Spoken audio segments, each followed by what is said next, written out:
Oh, I used to go there in 1955. We would play double dutch. Somebody would have a rope and bring it to school. On the sidewalk, we'd play kick the can.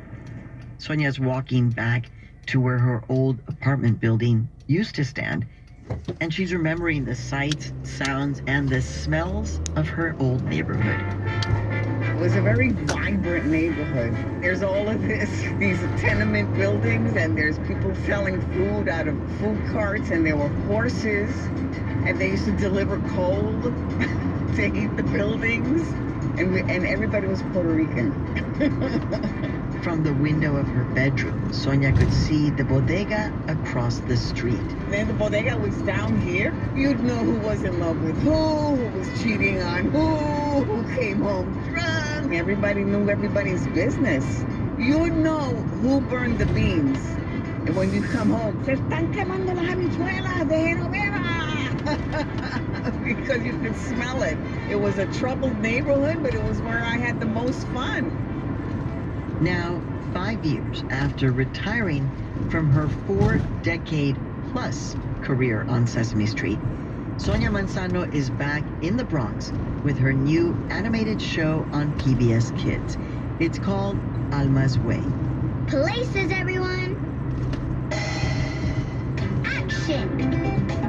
On today's episode of How I Made It, Sonia Mansono on discovering the power of her writing and how she's using that power today. Here's Sonia. My name is Sonia Mansono. I'm 70 years old. I'm from the South Bronx, and I am an actress and author, and now executive producer. When I was a kid in the Bronx, I looked out of the window all day. I was escaping the tumultuous environment that was going on inside the house. I was raised in a household that was ruled by domestic violence. When I couldn't go out, I would watch television, and I would watch Father Knows Best and Leave It to Beaver. Beaver, don't eat so fast. Chew your food. Gee, Dad, this is hamburger. The butcher already chewed it in a machine. In those days, Latinos were invisible. The only Spanish people that I saw in the media were in the Mexican movies my mother would take me to. We'd go see Joselito films, Cantinflas.